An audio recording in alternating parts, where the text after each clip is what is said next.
Hello everyone, welcome back to Just Being Dale. I'm Dale and today I'm going to do a reaction video to 10 greatest magic tricks ever performed.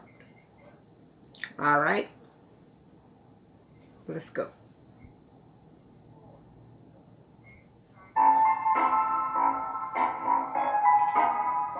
In an era of science and enlightenment, magic has been totally debunked. But that makes it even more impressive when illusionists manage to astound us with sleight of hand and mentalism. From simple card tricks to full-scale Las Vegas magic shows, there are many tricks which have never been effectively explained. Today, we're counting down the 10 most impressive magic tricks ever performed. Alright now. This is a multi-part magic trick that leaves viewers scratching their heads. Magician David Copperfield took a number of precautions to ensure I knew the his name was going to be in here. Assuaged. First, he brought a random contestant on stage. The contestant's father had written to Copperfield, stating that he had been a bad parent and wanted to make it up to his son by taking him to Hawaii. To fulfill this wish, Copperfield committed to taking the boy to Hawaii via teleportation, live in front of the audience. To calm any skeptics, Copperfield kept a live feed of the beach in Hawaii on a jumbotron. On top of this, he threw balls into the audience at random to choose volunteers and had fans draw pictures and take photos, all of which he would take to Hawaii to prove the trick was not pre-filmed. Then Copperfield and the lucky contestant step onto a floating platform to prove there is no trapdoor. After a countdown, the pair disappear from sight, only to reappear on the beach with the drawings and Polaroids intact. After the reunion of the audience member with his father, Copperfield appears back in the audience on the other side of the stage. Then it starts raining in the theatre. While many theories have been introduced to explain the trick, none have been confirmed. Almost 20 years later, this magic trick remains a mystery. I wonder how he's doing that too. On their lucrative Fool Us tour and corresponding video release, Las Vegas-based magicians Penn and Teller wowed the crowds with over 2 hours of show-stopping magic tricks. But perhaps their most famous trick is the infamous Magic Bullet Catch. The trick begins with the magicians bringing 2 audience members on stage. Both have a military background and are given a purse full of bullets, which they confirm are real. Then the pair write their names on the tip of a bullet and draw a picture on the shell. Then the magicians set up 2 identical glass panes on either side of a yellow line.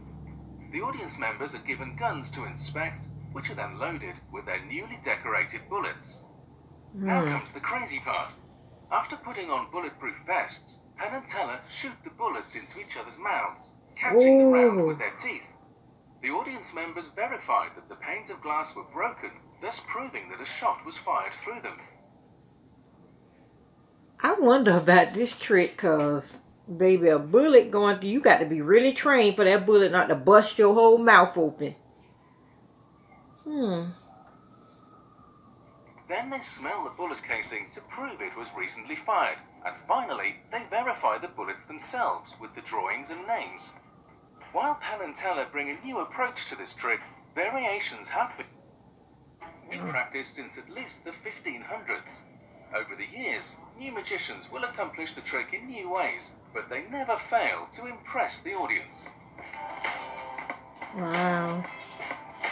The Indian rope trick rose in popularity in the 1890s as explorers told tales of East Indian men who could climb an unsupported rope into thin air. It looks so real. The trick usually goes through several predictable steps.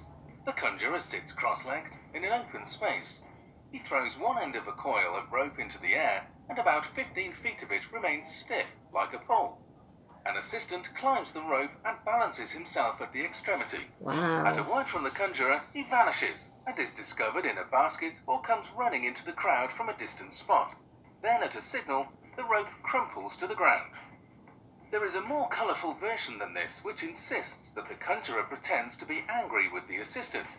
He climbs up the rope with a knife between his teeth, and on reaching the top, both he and the assistant disappear. Agonizing screams are heard from above, then a leg falls, and an arm, another leg and arm together with the remainder of the boy's body. The conjurer reappears and climbs down the rope, covered with blood. He assembles the limbs and trunk, which at once becomes complete and alive. The rope crumples and is packed away in a basket.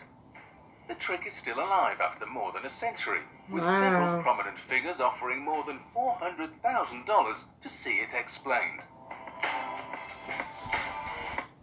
I bet a Karen would be like, you better show me that child right now. I'm going to call the cops. This is another classic from Penn & Teller's Fool Us tour. It is a relatively simple trick, but that doesn't make it any less amazing. This illusion is performed exclusively by the often mute Teller. He appears on a low-lit stage with a carving knife and a single flower, which is front-lit by a bright bulb, projecting its shadow onto a screen behind Teller. Silently, Teller approaches the flower. Rather than cutting the leaves off of the flower directly, he pierces his knife into the screen. Miraculously, as he cuts off the leaves on the screen, the exact same leaves fall from the flower. The audience Wow. gasps as he moves from leaf to leaf, slowly dismantling the flower. Finally, Teller goes in for the kill. He pierces the budding flower's shadow, and its petals fall off one by one. Penn has stated that no one knows how shadows is done, and no one will ever figure it out. Wow, So far, I would that like to challenge know remains that. intact. Rumours circulated that a Dutch magician was performing a similar trick, but this was quickly debunked. It is also allegedly the trick that led Teller to remain silent on stage, because he believes it helps the viewer to concentrate on the trick rather than on his speech. David Berglas is considered one of the forefathers of modern magic. His secret technique of locating a particular card within a pack has been described as the holy grail of card magic.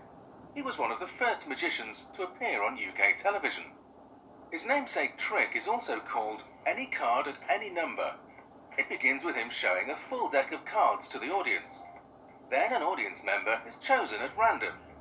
They name whichever card they want in the deck. A second spectator then names a number between 1 and 52. A third spectator is encouraged to count down to the previously mentioned number. The cards are on view the entire time.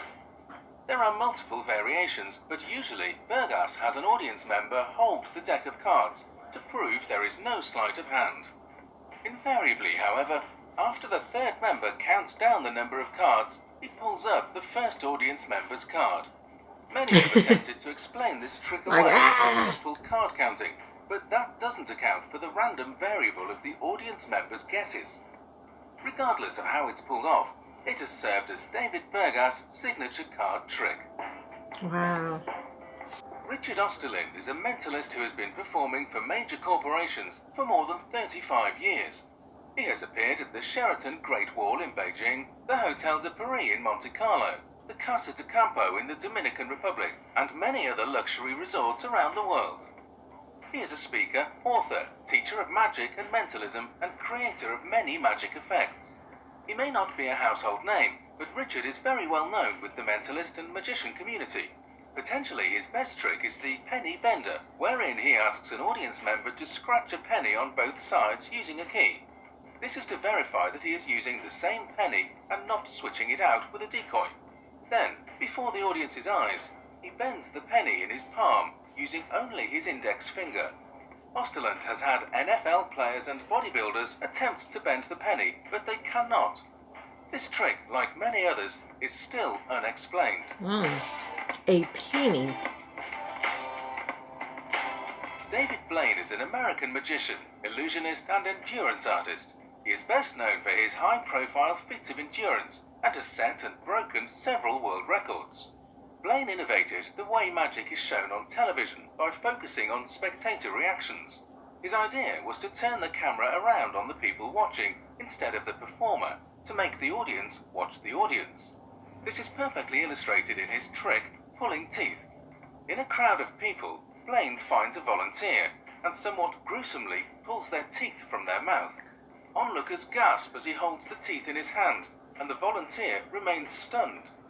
Blaine then ups the stakes by placing the loose teeth in his own mouth and spitting them. I already have teeth problem as it is, and for you to sit there and make all my teeth come out, no, baby. You got to be ready to give me some veneers or something else to replace that. absolutely loses control at this point, as he has just performed the impossible. Of course, some posit that the volunteer is actually a planted assistant, but that doesn't explain the mechanics of moving and replacing the teeth in their mouth. That is so weird. I don't see how that is possible. The pain of it all. I mean, when a tooth comes out or is fractured, broken, anything, it hurts. That's a good trick. I'm sorry, that's a good trick. This deviates from Blaine's main attractions, which usually involve feats of dehydration, asphyxiation, or extreme cold. His pulling teeth trick is a good old-fashioned illusion. Wow. Fun facts. Did you know that is a person with magical powers, like a sorcerer, sorceress, witch, wizard, warlock, enchanter? They are a person who perform magic tricks for entertainment, similar to a conjurer, illusionist, a juggler. A person with exceptional skills in a particular area, like genius, master, virtuoso, expert, marvel, wizard, magistral. A magician is skilled at magic, and they perform tricks of illusion and sleight of hands. Some of the best and highest paid magicians are David Copperfield, Penn and Teller, Chris Angel, David Blaine, The Illusionist, Michael Carbonaro, and Darren Brown, just to name a few. Now back to the video.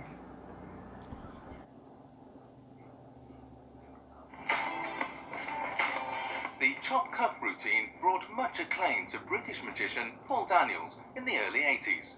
He was awarded the prestigious Magician of the Year award by the Hollywood Academy of Magical Arts in 1983. He also won the Golden Rose of Montreux in 1985. Daniels begins by picking a volunteer from the audience. The volunteer is asked to keep their eyes on a tiny white ball throughout the trick. Using an ordinary cup, Daniels launches into a rapid-fire routine wherein the ball appears beneath the cup, in Daniels' hand, and everywhere in between, seeming to break the laws of physics. He then plays the trick out in slow motion with the same results. The audience is impressed, but the biggest trick of all comes when Daniels replaces the ball with a lemon. Though the trick is relatively simple, it is buoyed by Daniels' showmanship. Clearly there is some sleight of hand involved, but most people are unable to guess how the trick is truly performed. We've already seen David Copperfield on the countdown, but given his impressive history, it was difficult to narrow his tricks down to just one. The most successful magician in history, Copperfield has racked up $1 billion in career earnings, busted 10 world records, and amassed a whole host of awards for his work as a theatrical entertainer. While floating unsupported and making the Statue of Liberty miraculously vanish were dazzling feats, there is one trick so endemic to Copperfield's legend that he legally purchased the rights to the illusion. Wow. The Death Saw. It was originally performed in his 1988 special, I mean, The that's Magic a of good David trick. Copperfield, For the you to get Bermuda the rights Triangle. to it? The trick has been recreated so many times in popular culture that it's hard to believe the genesis was so recent. In this world-class illusion, the magician lies flat on his stomach on a board as a whirring saw blade swings towards him. Ooh, that's The so blade dangerous. bisects Copperfield as deliberate, only for his assistants to push the two halves back together. Copperfield then rises for his prestige, whole and unscathed. While it's been That proven looks that Copperfield real, relies real. on an assistant to function as his lower half, the trick is still classic and has set the tone for modern magic. Liu Chen is a Taiwanese magician and is credited to be the only Taiwanese magician to perform in Hollywood's Magic Castle. He is commonly referred to as Taiwan's most renowned magician. Liu Chen first became interested in magic at the age of 7 when he was attracted by a magic shop while shopping with his aunt. He proceeded to enter and saw the shopkeeper make coins disappear, and when confronted, the shopkeeper pulled a lollipop from behind his ear. From then, he began working on his magic skills, and at the age of 12, he won Taiwan's Youth Magic contest, which was judged by world-famous magician David Copperfield. In an interview, Liu Chen said that this win was profoundly meaningful for me. It encouraged me to carry on my magic show dream. It showed me that my efforts could eventually lead to success. Perhaps his most distinctive trick is called coins. Over the course of the stunt, Chen is able to make coins pass through objects, like a table, a volunteer's hand. Like many tricks, it's clear that Chen is using some kind of sleight of hand, but that doesn't make it any less impressive. That is very impressive, I must say. Alright, this is the last of that video, everybody. Don't forget to subscribe, like, comment, and share with your friends so that we may grow together. Alright? Later.